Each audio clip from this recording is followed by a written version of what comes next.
आदरणीय मातोश्री कमला जी, आज के कार्यक्रम के अध्यक्ष आदरणीय श्री राम नाईक जी, भारतीय सिंधु सभा के अध्यक्ष आदरणीय श्री चंदीरामानी जी, आदरणीय रोहित जी, आदरणीय ललित जी, उपस्थित सज्जन वृंद, माता भगिनी,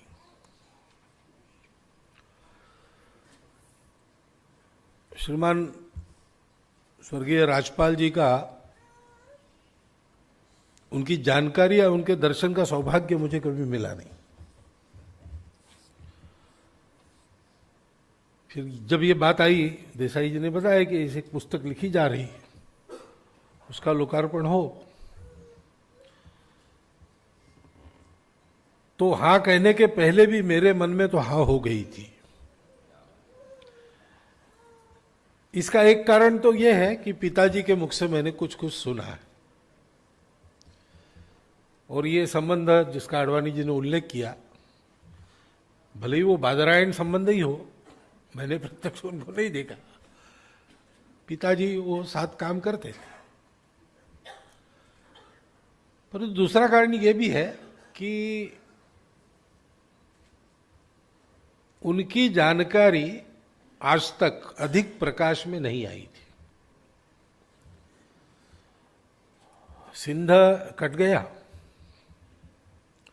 उसने बहुत सारी बातें उस समय की अगर कोई सिंधी स्वयंसेवक बंधु मिलता है और स्मरण करता है तो आती है।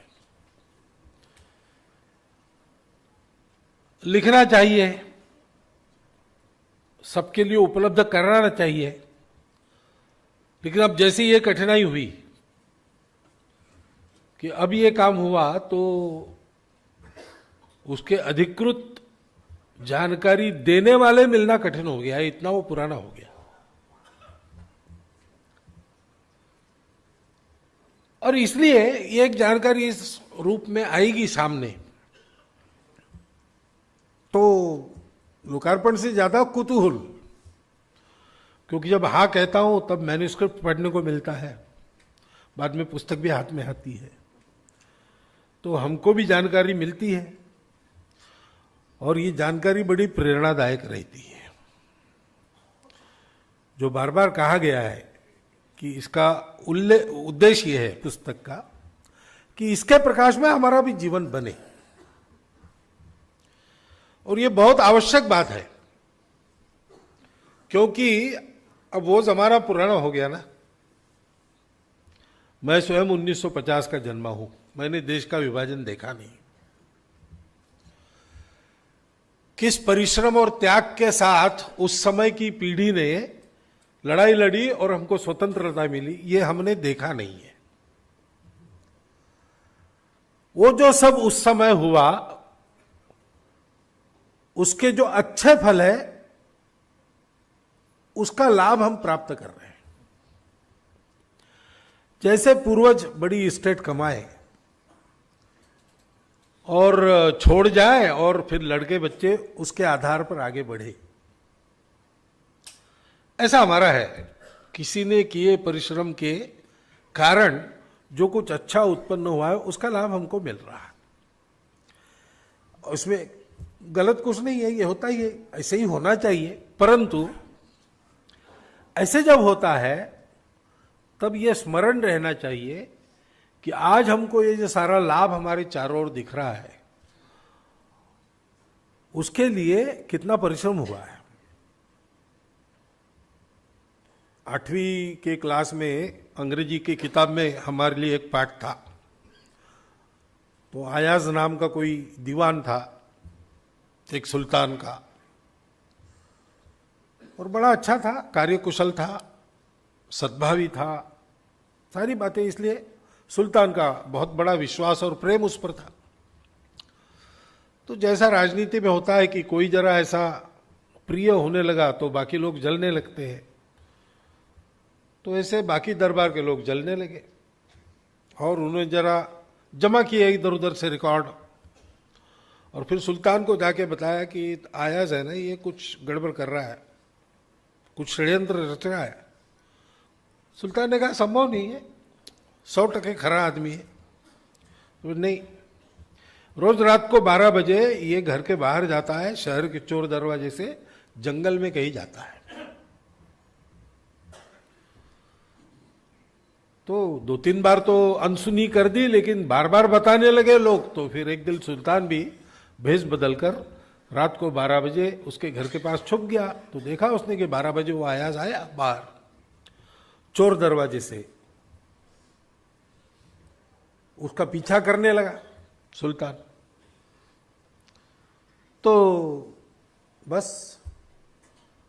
एक खंडहर नुमा घर में जंगल में वो घुस गया और अंदर जाके 5 मिनट के बाद बाहर आया। तो लोग देखने लगे कि ये सुल्तान देखने लगा कि ये क्या मामला है। उसने रोका उसको कि अच्छा पकड़ा गया है, इतना विश्वास मैं तेरे ऊपर रखता हूं, तू कुछ षड्यंत्र कर रहा है, रोज तू ऐसा कर रहा है, मुझे पता नहीं। तो बोले महाराज आपको बता के कोई फायदा नहीं इसका, लेकिन मैं क्या करता हूं ये आपको देखना है, तो आप भी चलिए उस घर में। ले गया। एक ही थोड़ा सा ठीक कमरा था, उसमें एक संदूक रखा था। वो वहां तक गया, उसने संदूक खोला अयाज ने, उसके अंदर देखा और लौटाया, और फिर मैं यही करता हूं, आप भी देखाइए। वो सुल्तान जाके संदूक खोल के अंदर देखता है तो वहां एक फटा पुराना कोट रखा है। तो वो पूछता है कि ये क्यों, ये इसको देखने का क्या है तुम्हारा नियम है? उसने कहा कि मैं जब इस शहर में आया था ना, तो इस हालत में आया था, अभी मेरी हालत बद, मैं आपका दीवान हूं, लेकिन ये जो मुझे मिला है, ओहदा मिला है, संपत्ति मिली है, सब कुछ मिला है, मैं उस अवस्था में जो परिश्रम मैंने किया उसका ये फल है, वो याद रहे मुझे, इसलिए मैं उसको देखता हूं। और इसलिए मुझे लगता है कि हम सब लोगों को, केवल हमारे सिंधी बंधुओं को नहीं, हम सभी को अपने पूर्वजों के उस समय के परिश्रम की याद करनी चाहिए, और उसके लिए उसकी जानकारी उपलब्ध होनी चाहिए। और रोहित जी ने बहुत परिश्रम पूर्वक ये जानकारी जुटाई है। वो कैसी हो सकती है, आपको राम नाईक जी ने बताया। डॉक्टर साहब का चरित्र लिखने के लिए नाना पालकर गए तो वो बताते थे उस समय कि उनका फोटो मिलने में कुछ साल लग गए। इतने अप्रसिद्ध आत्मविलोपी कार्य की शैली होने के कारण अपने लिए कुछ किया ही नहीं, अपने लिए कुछ मांगा ही नहीं।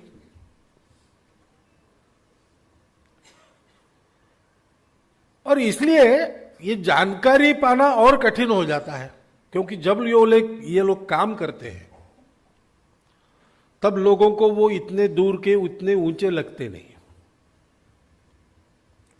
भगवद गीता में भगवान ने कहा है कि लोगों में सब प्रकार से गुण संपन्न बनकर अच्छे लोक संग्रह के काम करते समय हमको अलौकिक नहीं होना चाहिए। तो पूर्णतः अभिमान का त्याग कर लोगों के जैसा रहकर लोगों में काम करना, तो जब तक वो है अपने में तब तक कहीं मन के कोने के अंदर पता रहता है कि एक बड़े व्यक्ति है, श्रेष्ठ व्यक्ति है, लेकिन ऐसा लगता नहीं। और जब ऐसा लगने लगता है तब ये जानकारी पाने के लिए बहुत देर हो चुकी होती है, और इसलिए फिर जानकारी देने वाले भी कम हो जाते हैं। फिर भी इतना परिश्रम पूर्वक उसकी पांडुलिपि मैंने पढ़ी तो मुझे लगा कि बहुत सारी जानकारी आई है, और केवल जानकारी नहीं है, वो सारी की सारी प्रेरक है। उसका वर्णन करते समय और एक बात इस पुस्तक की विशेषता मैं बताना चाहता हूं कि इसमें केवल राजपाल जी के ही बारे में नहीं है, तो राजपाल जी जिन जिन बातों से बने हैं उन सब बातों की जानकारी उसमें है। तो बिल्कुल हकीकत राय और वो संत, क्या उनका नाम, हाँ झूलेलाल जो, और वहाँ से सियालकोट से प्रारंभ करके उसकी क्या पृष्ठभूमि है, कैसे संस्कार चलते आते हैं, आदमी एकदम तो नहीं बनता। पीढ़ी दर पीढ़ी आदमी ऐसा बने, इसलिए अनेकों के परिश्रम होते रहते हैं, अनेक उदाहरण आते रहते हैं, वातावरण में अनेक प्रभाव बनते हैं। वो सारे ध्यान में रखते तो पता चलता है। तो वहां से लेकर तो डॉक्टर साहब, संघ, वहां तक सब बातें इसमें है। और कार्य जो किया है उसकी जानकारी देते समय भी वो अत्यंत प्रेरक भाषा में हुई है। यानी मैं तो ऐसे कहता हूं कि बाल देसाई जी ने ये कहना कि कुछ करो और उसको सहज कही बात को पक्का मानकर रोहित जी ने इतना परिश्रम करना और ये पुस्तक आना, ये कोई किया गया काम नहीं है, हुआ है, ऐसा काम है। इतना वो वर्णन सहज और प्रेरक हुआ है। और वो तो मैंने पांडुलिपि पढ़ी बिल्कुल सादे कागज पर, लेकिन उसकी सजावट भी जो है वो जैसी चाहिए वैसी बनी है। ऐसे व्यक्तित्व के लिए जितनी सादगी चाहिए उतनी सादगी भी है, और ऐसे व्यक्तित्व के लिए जितना प्रभावी चाहिए उतना प्रभावी भी है। अब वो केवल पुस्तक अच्छी बनी है इसलिए तो हम नहीं पढ़ेंगे। पुस्तक की अच्छाई का मुख्य घटक ये वो जीवन है, वो है ही ऐसा। और वह ऐसा क्यों है? क्योंकि अपेक्षा यह है कि उसको पढ़ के हम भी उसके प्रकाश में अपने जीवन को बनाएं। अब आसान तो बात नहीं है ऐसे निस्पृह बनना, जीवन भर सब करके भी पद प्रतिष्ठा को दूर रखना। अच्छा लगता है, ये विचार बहुत अच्छा है, लेकिन ऐसा करके देखते तब ध्यान में आता है। बहुत कठिन है। भारत के विभाजन के जैसा भीषण प्रसंग, और उसमें केवल अपने परिवार को नहीं, पूरे समाज को सुरक्षित बाहर निकालना, कैसी विभीषिका को झेला होगा, और झेलकर फिर थककर चूर होकर बैठ गए ऐसा नहीं, बाद के आयुष्य में भी उतना ही बड़ा कर्तृत्व। और इतने कटु, दुखदायक, वेदनादायक प्रसंग से गुजरने के बाद भी मन में लेश मात्र कटुता नहीं, सबके प्रति प्रेम ही है। ये बात बहुत बड़ी है। जैसे भगवान राम ने रावण को झेला होगा, उस समय की परिस्थिति को झेला होगा, या पांडवों ने, कृष्ण ने महाभारत के समय की परिस्थिति को झेला होगा। विवेकानंद जी जिसका वर्णन करते थे, वर्शिप द टेरिबल, इन 3 शब्दों में। वो कितनी बहादुरी है, कितनी शूरता है, कितना पराक्रम है। जितना संकट गहरा और बड़ा और भीषण, उतना ही बड़ा पराक्रम। वो खड़ा रहा, इसलिए तो सुरक्षित इतने लोग आ सके। ये सारी बातें ये कैसे होती है, बहुत कठिन है ये करना, लेकिन हतोत्साहित होने की आवश्यकता नहीं रहती। क्योंकि इन सब बातों का मूल क्या है? इन सब बातों का मूल है अपनापन, शुद्ध सात्विक प्रेम। अडवाणी जी ने जो लिखा, उस लिखने में वैशिष्ट का उल्लेख करते समय पहला शब्द है स्नेहपूर्ण व्यक्तित्व। पहली बात वही है। Source of real bravery is love, source of hard labour is love. उसी के कारण मनुष्य करता है, उसी के कारण परिश्रम होता है, उसी के कारण प्रसंग आया तो मनुष्य वीर बन जाता है। ये सारी बातें जिस अपनेपन के कारण हुई, उस अपनेपन की दृष्टि को डॉक्टर हेडगेवार ने अपने हृदय से ऐसे विकसित होने वाले जीवनों में उंडेला।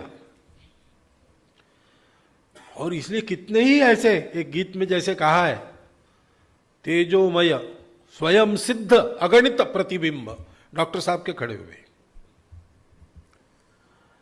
पूजनीय बाला साहब ऐसे लोगों का वर्णन करते थे, डॉक्टर हेडगेवार कुलोत्पन्न है।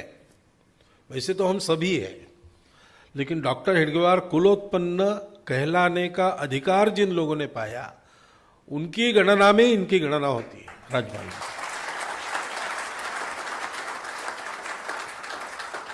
और उसका कारण यही है कि मूल में पहुंच गए। सारा समाज अपना है, उसके लिए अपना जीवन है। देश हमें देता है सब कुछ, हम भी तो कुछ देना सीखे नहीं। सर्वस्व समर्पण।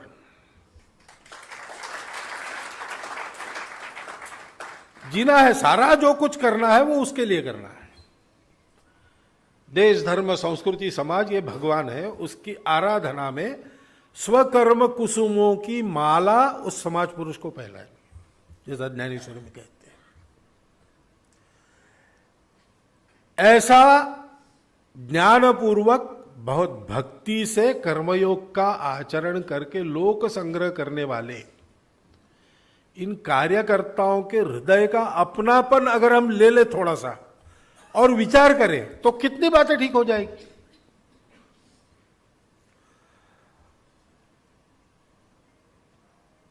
वो अपनापन याद रहे। सिंधा अपना है, हमारी नई पीढ़ी याद करती है, उन्होंने देखा नहीं है।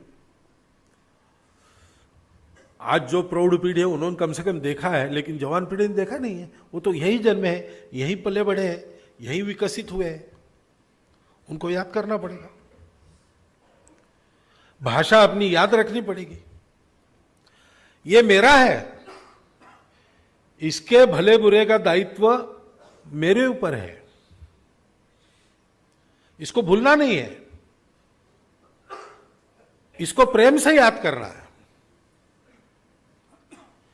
ऐसी बात हम अपने हृदय में पैदा करें और अपने नई पीढ़ी को दें। कैसे दें, उसके लिए ये पुस्तक सहायक होती है।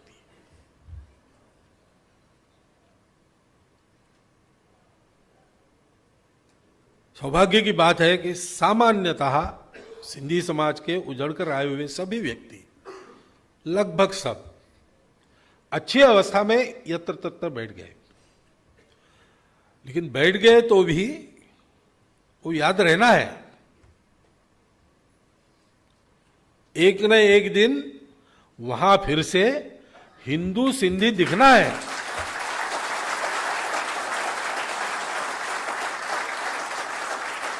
ये असंभव बात नहीं है, ये बात असंभव नहीं है। और ये बात करना यानी लड़ाई झगड़े की बात भी नहीं है, ये प्रेम की बात है। वो हमारा है, वो हमारा अपना है।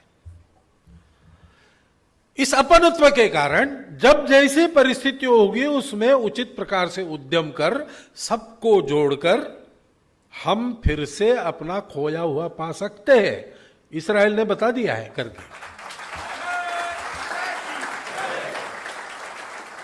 लेकिन उन्होंने याद रखा, मुख्य बात यह है उन्होंने याद रखा।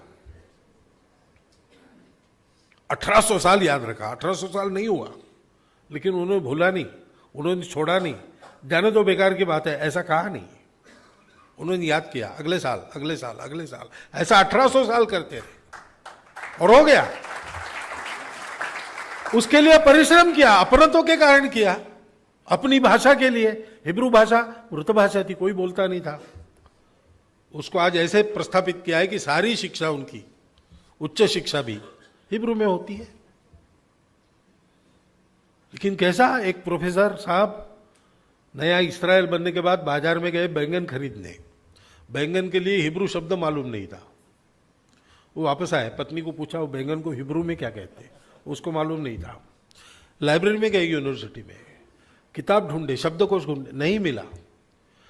6 महीने के तपस्या के बाद उनको बैंगन के लिए प्रतिशब्द मिला। उसके बाद ही घर में बैंगन आया, तब तक नहीं आया।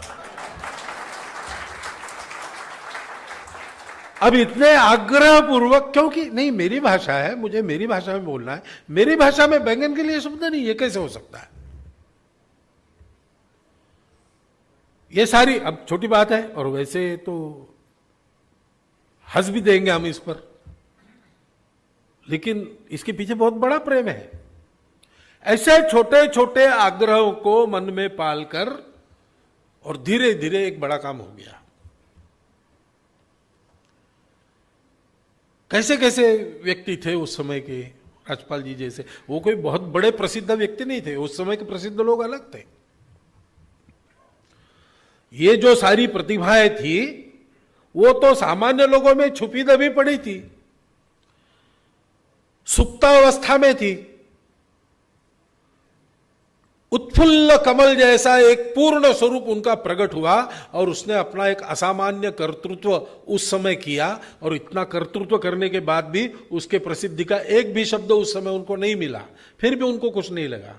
क्यों? ये सारे अपनेपन का प्रताप है। उस अपनेपन को इस चरित्र से हम ग्रहण करें और वहां से प्रारंभ करें। उसके आधार पर, उसके अधिष्ठान पर अगर हम अपने त्याग को रखेंगे, उसके अधिष्ठान पर हम अपने पराक्रम को रखेंगे, उसके अधिष्ठान पर हम अपने विकास के लिए जो सतत परिश्रम करते हैं उनको रखेंगे, तो ये सारे के सारे 100% फलदायी होंगे। हमारी शक्ति ये बनेगी केवल कोई एक काम स्वीकार करके उसको सफल करने की नहीं। जैसे पारस का पत्थर लोहे को लगता है तो वो लोहा सोना बन जाता है, वैसे हमारे संपर्क में आने वाले लोग भी अपने जीवन को लौह रूप से स्वर्ण रूप में परिवर्तन करने में सफल हो जाएंगे। और इतना ही नहीं, जब ये राजपाल जी जैसी जितनी तपस्या हो जाती तब तो जिसको लगते हैं वो सोना नहीं, वो स्वयं पारस बन जाता है। ऐसी ताकत रखने वाला ये चरित्र है, ऐसी ताकत रखने वाला इसका इस पुस्तक के रूप में कथन बना है। लेकिन जो हिम्मत करेगा उसी को मिलेगी। हिम्मत वालों ने पढ़ना इसको। थोड़ी भी कायरता अगर मन में है, मेरा क्या होगा, क्या होगा किसको मालूम, जो होना है वो होता ही है। ये मालूम होने के बाद भी मन में आता ही है मेरा क्या होगा। ऐसा क्या होगा भाव मन में है तो ये जानकारी तो आपको मिल जाएगी, लेकिन उसके परिणाम नहीं मिलेंगे। ये जानकारी लेना और कूद जाने की हिम्मत रखना। और अच्छी बात है कि कूद जाने की हिम्मत करने में नई पीढ़ी सबसे आगे रहती है। कहीं भी उनके हाथ में ये पुस्तक देना और उनके साहस को आह्वान करना।